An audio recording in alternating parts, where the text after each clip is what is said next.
खुदावंद खुदा का ये बड़ा फजल है, ये बड़ा अनुग्रह है कि हम सब खुदावंद खुदा की हजूरी में हैं और हम सब के ऊपर ये अनुग्रह हुआ है कि हम खुदा के नाम को जान सकें और यीशु मसीह के नाम को जानकर हम उस पहचान में ईमान में बढ़ सकें। तो जैसे बार बार ये लट किया जाता है, बार बार ये चितारा जाता है कि समय कम है, लौट आओ, क्योंकि अब वक्त नहीं है कि इंसान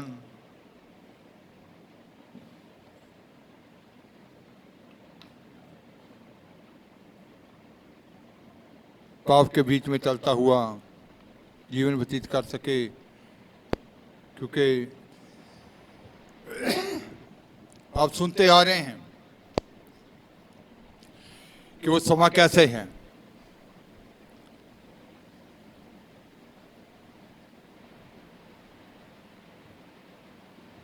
पौलुस ने कहा कि अब नींदर से जागने का क्या है, समय है। हे सोने वाले जाग, मुर्दों में से क्या कर, जी उठ। मसीह का नूर तुझ पर क्या होगा, चमकेगा।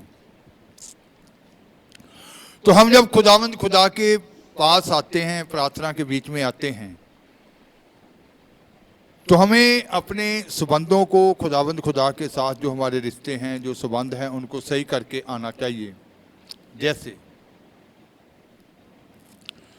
संसार के बीच में हम देखते हैं कि मैट्रिक करने के बाद बच्चा जब आगे नेक्स्ट क्लास में जाता है, बड़े स्कूल में जाता है, या नर्सरी में भी उसको जब एडमिशन होती है, तो वो पूरे कागज, अपने फाइल जो होती है वो पूरी तैयार करके स्कूल के पास जाता है। मैट्रिक करने के बाद वो अपनी फाइल को क्या करता है, कंप्लीट करता है, फॉर्म करता है कि आगे जो +2 +1 में +2 में जॉब के लिए कोई जाता है तो अपने पूरे फॉर्म क्या करता है, कंप्लीट करता है। एक भी फॉर्म कम होगा तो वहाँ क्या मच जाती है, भगदड़ के फटाफट इसको भी क्या करें, पूरा करें, क्योंकि उधर और कितने लोग जॉब के लिए आए होते हैं, नहीं तो मैं क्या हो जाऊंगा, रह जाऊंगा, है ना। मान लीजिए सरकार पुलिस में भर्ती के लिए कहती है कि 2000 वैकेंसी जो निकली है पुलिस के लिए, तो उधर कितने आएंगे, 2 लाख ही आएंगे ना। तो फिर वो क्या करेंगे, जितने भी आए होते हैं अपनी तरफ से उनकी कोशिश होती है कि दौड़ में भी पूरा परफेक्ट निकलें, उनके जो डॉक्यूमेंट्स हैं वो सारे क्या हों, पूरे हों, क्योंकि 2 लाख में से तो चुनने कितने हैं, 2000 ही चुनने हैं। तो पौलुस ने क्या कहा, दौड़ में तो सभी दौड़ते हैं, इनाम एक ही ले जाता है। इसलिए आप दूसरों की तरफ नहीं देखना, दौड़ने वाला जो होता है, दौड़ने वाला जो होता है, दौड़ लग रही हो 100 मीटर की हो, 200 मीटर की हो, 400 मीटर की हो, 800 मीटर की हो, 1600 मीटर की हो, या कितनी भी हो, दौड़ते दौड़ते उसको बीच में रोककर कहा जाए कि ये ले अपना इनाम, वो क्या कहेगा, है? वो क्या कहेगा कि पागल है? मेरे को निशाने से क्या कर रहा है, रुकावट डाल रहा है मेरे आगे निकलने के लिए, अभी तो मंजिल बहुत दूर है, बाकी सब क्या कर रहे हैं, दौड़ रहे हैं। ऐसे कभी किसी ने बीच रोककर किसी को नाम दिया, नहीं दिया। मंजिल पे पहुंचने के बाद ही उसको क्या मिलता है, इनाम मिलता है। तो मसीहों के बीच में यही गड़बड़ी होती है कि वो पहले से कोई कुछ ना कुछ इनाम चाहते हैं, अभी दौड़ के बीच में होते हैं कि पहले रुककर थोड़ा सा इनाम को मिल जाए, है ना। लेकिन खुदावंद खुदा के पास जब हमने आना है तो अपने संबंधों को, अपने रिश्तों को एक सही करके ही आना है, पूरे कंप्लीट फॉर्म करके उसके सामने पेश होना है। वो कैसे पढ़ेंगे? पहला पतरस 3 बाब उसकी 12 आयत। क्यों जो प्रभु दिया अखियां धर्मियां उत्ते अते उहदे कंन ओदी दुहाई वल हन, प्रभु दा मुंह कुकर्मियां दे विरुद्ध है।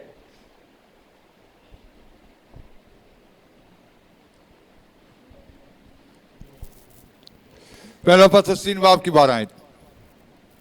क्यों जो प्रभु दिया अखियां धर्मियां उत्ते अते उहदे कंन ਉਹਨਾਂ ਦੀ ਦੁਹਾਈ ਵੱਲ ਹਨ, प्रभु दा मुंह कुकर्मियां दे विरुद्ध है।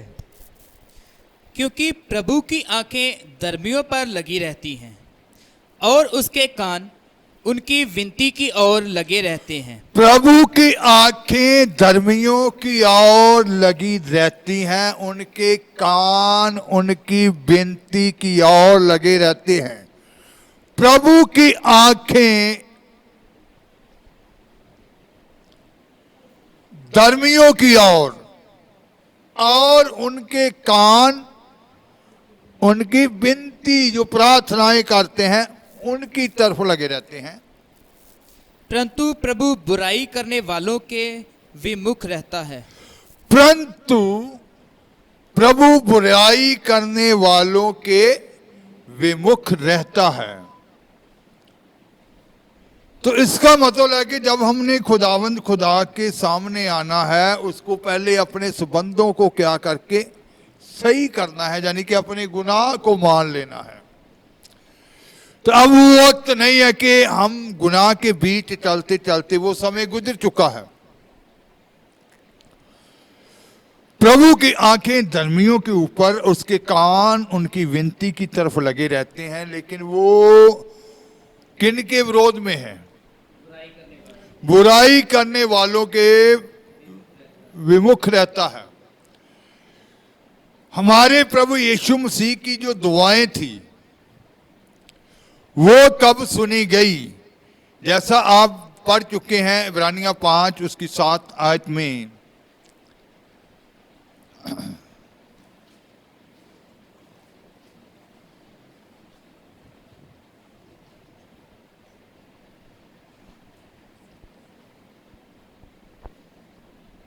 ਉਹਨੇ ਓਨੀ ਦਿਨੀ ਜਦੋਂ ਦੇਹ ਧਾਰੀ ਹੋਈ ਸੀ, ਬਹੁਤ ਢਾਹਾਂ ਮਾਰ-ਮਾਰ ਕੇ ਅਤੇ ਹੰਝੂ ਕੇਰ-ਕੇਰ ਕੇ ਉਸ ਦੇ ਅੱਗੇ ਜਿਹੜਾ ਉਹਨੂੰ ਮੌਤ ਤੋਂ ਬਚਾ ਸਕਦਾ ਸੀ, ਬੇਨਤੀਆਂ ਅਤੇ ਮਿੰਨਤਾਂ ਕੀਤੀਆਂ ਅਤੇ ਪਰਮੇਸ਼ਰ ਦਾ ਭੈ ਰੱਖਣ ਦੇ ਕਾਰਨ ਉਹਦੀ ਸੁਣੀ ਗਈ।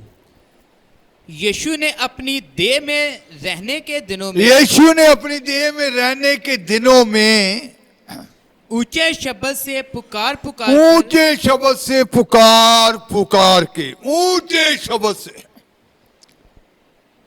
और आंसू, ऊंचे शब्द से पुकार के।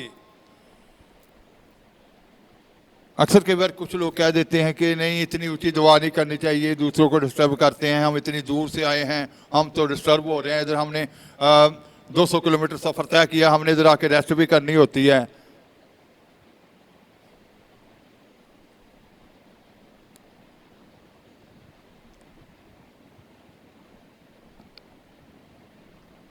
बाइबल में रेस्ट करने के लिए कहीं नहीं कहा गया। इसमें कहा गया यशायाह 8 की 7वें वचन में, खुद भी आराम ना करो और उसको भी आराम ना करने दो। यशायाह 8 की 7। तो यहां प्रभु ने ऊंचे शब्द में ऐसे करके लिखा है। पंजाबी में लिखा है कैसे? पंजाबी में एक बार फिर ध्यान से समझना इस वर्ष को कि कैसे उसकी सुनी गई। हाँ जी। ਉਹਨੇ ਓਨੀ ਦਿਨੀ ਜਦੋਂ ਦੇਹ ਧਾਰੀ ਹੋਈ ਸੀ, बहुत ढाहां मार अच्छा, मार के हम लोग आज ये समझेंगे, जो पंजाबी लोग समझते टाहा, टाहा किसको कैसे मारते हैं?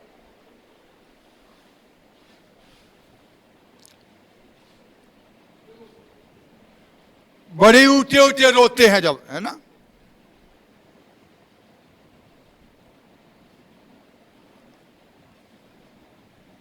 बच्चा घर में उठे उठे रोता हो मोहल्ले में, कई बार तो कई अक्सर दूसरी औरतें या मोहल्ले वाले कहते ये आज बहुत है ना चिल्ला रहा है, हिंदी में है ना, तो पंजाबी क्या कहते हैं, टाहा मार रहा, ये बढ़िया टाहा मार रहा है ना। इसका मतलब मोहल्ले वाले भी क्या किए होते हैं, उसने डिस्टर्ब किए होते हैं, तभी कहते हैं। तो यहाँ यीशु मसीह के बारे में क्या लिखा, हिंदी में लिखा है ऊंचे शब्द में, और पूरा हिंदी में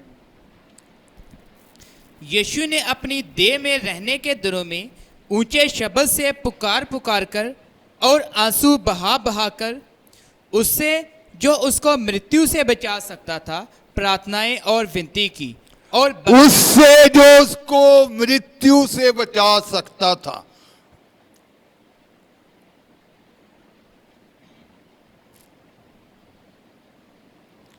उससे जो उसको मृत्यु से बचा सकता था। यीशु मसीह ने तो खुद कहा कि मेरे पिता ने मुझे अधिकार दिया है किस चीज का, मैं अपनी जान दूं और इसको वापस भी ले लूं, कहा है ना। मौत के ऊपर जय पाने का उसके पास अधिकार था, फिर भी वो पिता के सामने क्या कर रहा है, प्रार्थना कर रहा है, अपने आप को इतना शून्य किया कि नहीं मैं कुछ नहीं हूं। विनती और प्रार्थनाएं की, फिर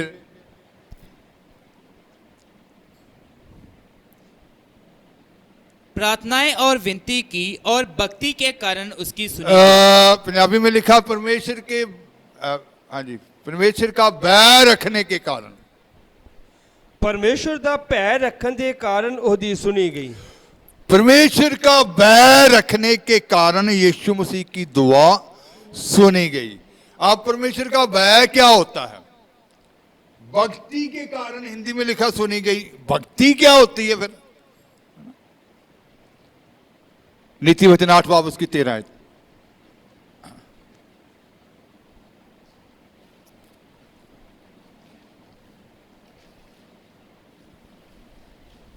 ਯਹੋਵਾ ਦਾ ਭੈ ਬੁਰਾਈ ਤੋਂ ਸੂਗ ਕਰਨਾ ਹੈ, ਘੁਮੰਡ ਹੰਕਾਰ ਅਤੇ ਬੁਰੀ ਚਾਲ ਨਾਲ ਪੁੱਠੇ ਮੂੰਹ ਨਾਲ ਵੀ ਮੈਂ ਵਹਿ ਰੱਖਦੀ ਹਾਂ। हाँ जी, 8 की 13 पढ़ रहे हैं हम। हाँ जी पढ़ेंगे। यहोवा का बैर मानना यहोवा का भय मानना बुराई से बैर रखना है। बुराई से बैर रखना है। तो वहां हम पत्रस में क्या पढ़ के आए हैं, उसकी आंखें कहाँ लगी रहती हैं, धर्मियों के ऊपर, और उसके कान उनकी विनती की तरफ, लेकिन बुराई करने वालों के वो क्या रहता है, विमुख रहता है। तो यहोवा का भय ही बुराई से क्या रहना है, दूर रहना है। इसका मतलब अगर जीवन में बुराई है तो हम कितनी आंसू बहा बहा प्रार्थना करते हैं तो वो सुनी नहीं जाएगी। तो आज परमेश्वर के सामने आना है तो पहले अपने संबंधों को क्या करना है, सही करना है। यीशु मसीह ने भी अपने संबंधों को क्या किया, क्योंकि वह परमेश्वर का भय रखने के कारण। तो यहां परमेश्वर का भय का मतलब क्या है, बुराई से दूर रहना, और बुराई से दूर रहना पड़ेंगे।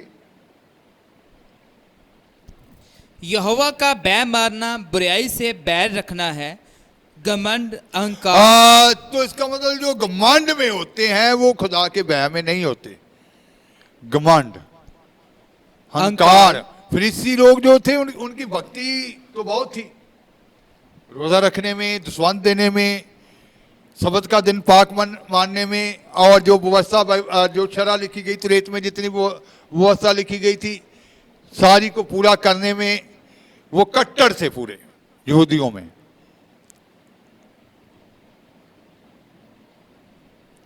तो यूहन्ना ने उनको क्या कहा, अगर वो भक्ति में सही थे, कट्टर थे, तो यूहन्ना बपतिस्मा देने वाला उनको क्या कह रहा, हे सांपों के है ना, सांप के बच्चों, ऐसे कहा था ना उनको, हे सांप के बच्चों। भक्ति में तो वो सही थे, सबसे कट्टर थे।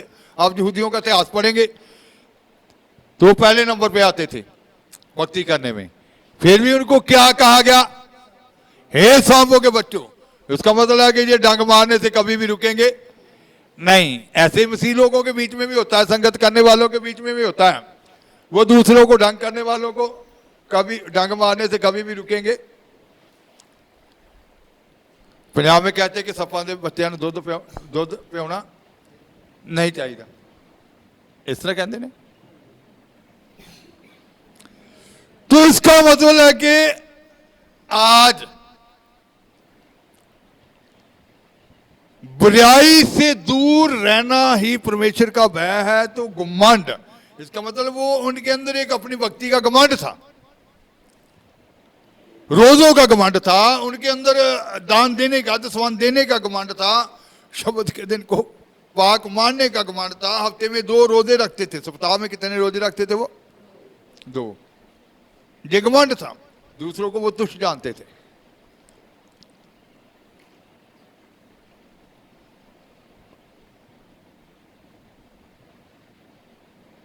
घमंड जो होता है ये गिरावट का कारण होता है। लूसीफर उसके साथ जितने गिराए गए, घमंड के कारण ही क्या हुए? गिराए गए। मुझे एक घटना याद आती है, जब हम 97 की ये बात है, शायद 97 या 98 की बात होगी। प्रार्थना घर में सब इकट्ठे, हम गांव में मिलकर इकट्ठे प्रार्थना करते थे। तो प्रार्थना करते वक्त कई बार 3 बज जाने रात के, या ज़्यादा भी समय हो जाना। तो एक खादम मुझको मिले धारीवाल में, वो कहते जी इधर हमारे आज प्रार्थना है तो उधर आना। तो जब घमंड बोलता है, मैंने कहा आपकी क्या प्रार्थना देखनी है तो हमारे उधर नगर में आ जाना। उसके बाद प्रार्थना बिल्कुल डाउन। इसका मतलब है कि घमंड कोई भी किसी बात का हो तो खुदा उसको क्या कर देते हैं? नीचे। लूसीफर, हे बोर के तारे, तू कैसे उतारा गया, तू कैसे गिर पड़ा, है ना? ऐसे लिखा यशायाह में, है ना? कि उसको आसमान से क्या करते हुआ, पृथ्वी के ऊपर गिरते हुए यीशु मसीह ने भी क्या कहा? तो इसका मतलब गिरा दिया गया। किस कारण? घमंड के कारण।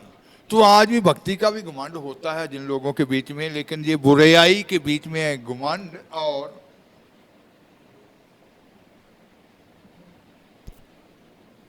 घमंड, अहंकार और बुरी चाल से और उल्ट फेर की बात से भी मैं बैर रखती हूँ। घमंड, अहंकार और बुरी चाल से और उल्ट फेर की बातें। उल्ट फेर की बातें। उल्ट फेर की बातें कैसी होती हैं? कैसी होती हैं आप बताएं, ज्योति बताएगी। गंवा फिरा कर बात को करना, उल्ट फेर की बातें। इससे भी यीशु मसीह क्या कह रहे हैं कि मैं क्या रखता हूं? बैर रखता हूं। कि सीधी बात करनी होती है। सच्चाई की, जो सच्चाई में लोग होते हैं वो सीधी बात, हृदय से बात, दिल, ऐसे उल्ट फेर की बातें नहीं कभी करेंगे वो। तो इसका मतलब है कि अपने संबंधों को सही करना है, बुराई से क्या रहना है? दूर रहना है। उसके कान उन्हीं की दुहाई, उन्हीं की विनती को सुनते हैं, क्योंकि लिखा गया कि वो धर्मियों के ऊपर उसकी आंखें लगी होती हैं और उसके कान उनकी प्रार्थना। तो आज क्यों इंसान के जीवन के बीच में वो रुकावटें हैं? क्यों? क्योंकि यशायाह ने क्या कहा था? यशायाह 8 बाब उसकी पहली दूसरी आयत,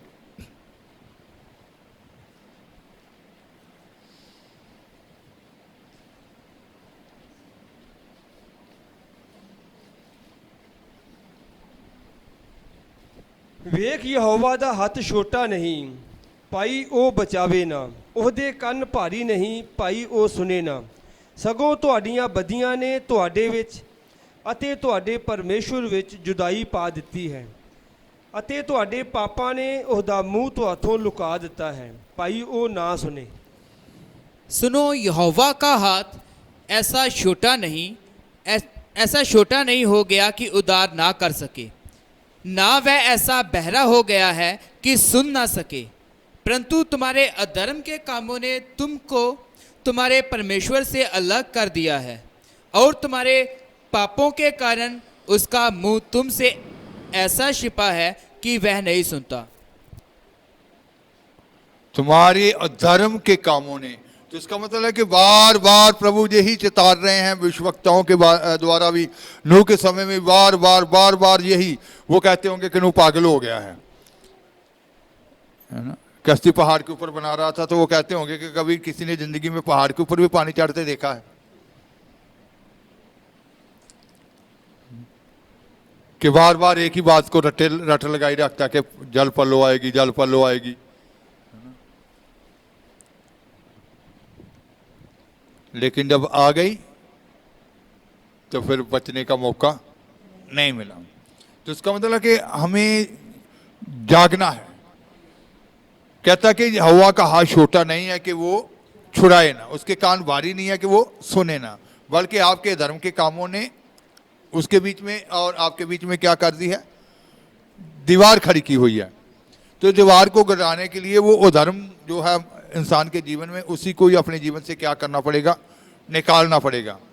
तो आज जब हम अपने जीवन को, अपने संबंधों को सही करते हैं, अपने अंदर से वो मैल को निकाल देते हैं, उस मिलावट को निकाल देते हैं, अपनी कमजोरी को मान लेते हैं, अपने गुनाह को मान लेते हैं, तो फिर हमें बड़े विश्वास के साथ उस सिंहासन के सामने आना चाहिए, क्योंकि लिखा गया है कि उस दया को प्राप्त करना है।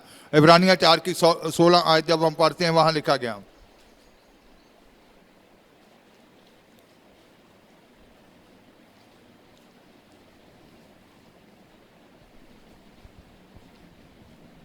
इसलिए आओ ਅਸੀਂ ਕਿਰਪਾ ਦੇ ਸਿੰਘਾਸਨ ਦੇ ਅੱਗੇ ਦਲੇਰੀ ਨਾਲ ਚੱਲੀਏ, ਭਾਈ ਅਸੀਂ ਦਇਆ ਪ੍ਰਾਪਤ ਕਰੀਏ ਅਤੇ ਉਹ ਕਿਰਪਾ ਪਾਈਏ ਜੋ ਵੇਲੇ ਸਿਰ ਸਾਡੀ ਸਹਾਇਤਾ करे।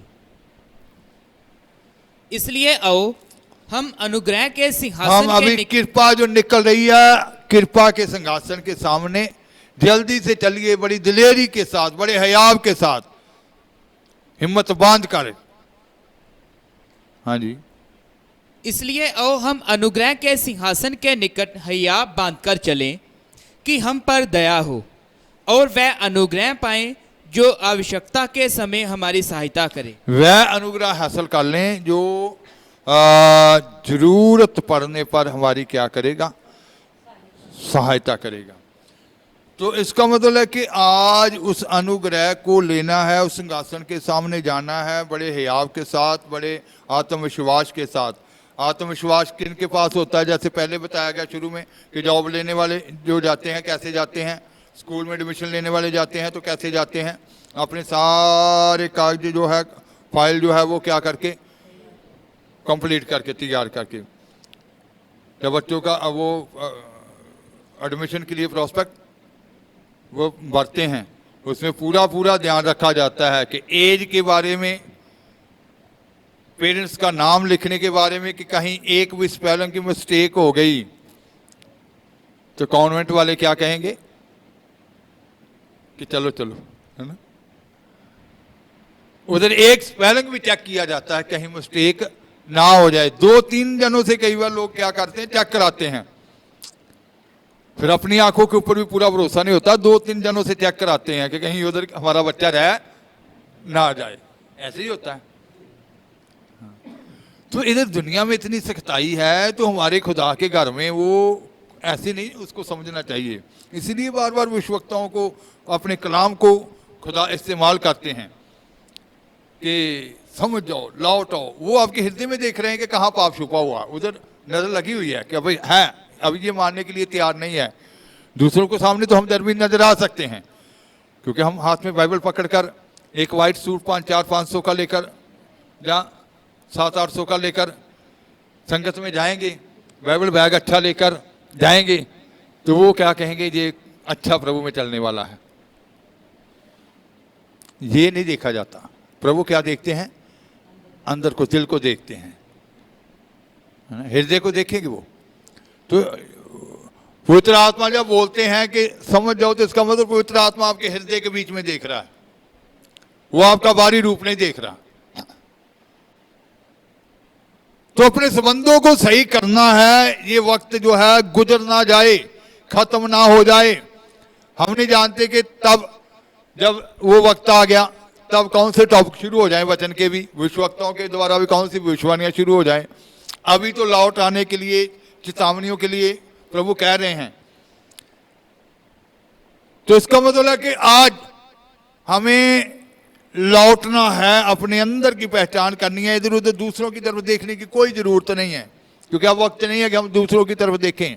अपनी ओर देखना है, अपनी कमजोरियों की ओर देखना है, ताकि सब क्या कर सकें, निकल सकें। अगर आपके परिवार के बारे में, आपके साथियों के बारे में आपको कमजोरियां नजर आ रही हैं, तो उनके लिए भी दुआ करना है कि प्रभु ये निकल सके, प्रभु इनको क्षमा कर, ये निकल सके, प्रभु ये नहीं जानते, है ना।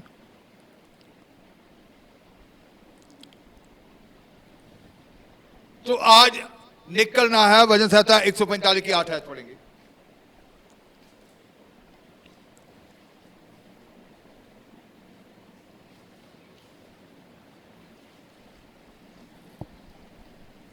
ਯਹੋਵਾ ਦਿਆਲੂ ਤੇ ਕਿਰਪਾਲੂ ਹੈ, ਕ੍ਰੋਧ ਵਿੱਚ ਧੀਰਜਵਾਨ ਅਤੇ ਦਇਆ ਵਿੱਚ ਮਹਾਨ। यहोवा अनुग्रहकारी और दयालु, यहोवा अनुग्रहकारी और दयालु है, विलंब से क्रोध करने वाला, विलंब से क्रोध करने वाला और अति करुणामय है। और अति करुणामयी है। क्योंकि आज हम उस सिंहासन के सामने आते हैं, उस दया को प्राप्त करने आते हैं। अपने गुनाह को मान कर आना है और अपने संबंधों को सही करना है। वो क्या है? दयालु है और क्या है? करुणामयी है। विलंब से क्रोध करने वाला है, तो अति करुणामयी है। वो आपके ऊपर बड़ी करुणा करेगा, बड़ी दया करेगा। तो इसका मतलब है कि आपने सिर्फ अपने गुनाह को ही मानना है कि प्रभु आज के बाद मैं ये काम नहीं करूंगा, ऐसे दूसरों की बातों की ओर ध्यान नहीं दूंगा, ध्यान नहीं दूंगी। तो एक आयत और, दूसरा ग्रंथियां पहला बाब उसकी 3री आयत।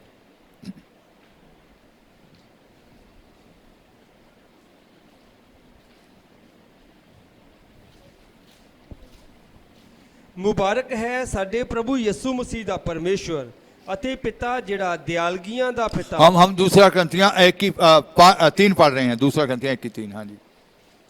ਮੁਬਾਰਕ ਹੈ ਸਾਡੇ ਪ੍ਰਭੂ ਯਿਸੂ ਮਸੀਹ ਦਾ ਪਰਮੇਸ਼ਵਰ ਅਤੇ ਪਿਤਾ ਜਿਹੜਾ ਦਿਆਲਗੀਆਂ ਦਾ ਪਿਤਾ। मुबारक है हमारे प्रभु यीशु मसीह का पिता। वो कौन सा, कैसा पिता है? ਦਿਆਲਗੀਆਂ ਦਾ ਪਿਤਾ दयालगियां का पिता। हाँ जी। ਅਤੇ ਸਰਬ ਦਿਲਾਸੇ ਦਾ ਪਰਮੇਸ਼ਵਰ ਹੈ। हर बात में दिलासा देने वाला परमेश्वर है। हाँ जी। हमारे प्रभु यीशु मसीह के परमेश्वर और पिता का धन्यवाद हो, जो दया का पिता और सब प्रकार की शांति का परमेश्वर है। दया का पिता है, सब प्रकार की शांति का पिता है। तो इसका मतलब है उस सिंहासन के सामने आना है तो वो दयावान है। तो आज अपने गुनाह को मानना है, उसको छुपाना नहीं है। उसकी आंखें धर्मियों के ऊपर लगी हुई हैं, उसके कान उनकी विनती की ओर लगे हुए हैं, लेकिन बुराई करने वालों के वो क्या है? विमुख है। तो आज अपनी बुराई से निकलना है ताकि आप समय रहते क्या कर सकें? निकल सकें। समय रहते उस सुरक्षा की कश्ती में सवार हो सकें, समय रहते वचन के बीच आ सकें, और अपने जीवन में कोई भी ऐसी बात ना रखो जो आपको पीछे की ओर खींच कर लेकर जाती है या आपके मार्ग से भटकाती है। क्योंकि समय बहुत तेजी से क्या होता जा रहा है, उधर बढ़ता चला जा रहा है।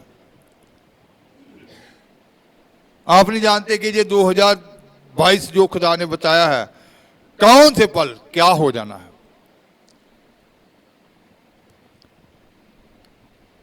याकूब की पत्री 5 बाब उसकी 16 आयत में।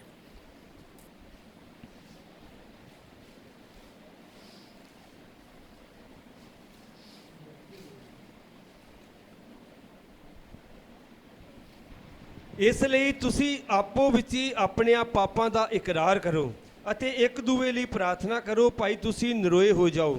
ਧਰਮੀ ਪੁਰਖ ਦੀ ਬੇਨਤੀ ਤੋਂ ਬਹੁਤ ਅਸਰ ਹੁੰਦਾ है। इसलिए तुम आपस में एक दूसरे के सामने अपने अपने पापों को मान लो।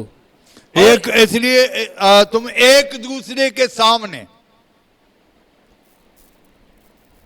अपने अपने पापों को मान लो और एक दूसरे के लिए प्रार्थना करो। एक दूसरे के लिए क्या करो? दुआ करो, प्रार्थना करो, जिससे चंगे हो जाओ। जिससे चंगे हो जाओ। धर्मी जन की प्रार्थना के प्रभाव से बहुत कुछ हो सकता है। धर्मी जन की प्रार्थना के प्रभाव से बहुत कुछ हो सकता है। तो इसका मतलब है कि धर्मियों की और उसकी आंखें लगी हुई हैं, उसके कान उनकी दुहाई की ओर लगे हुए हैं।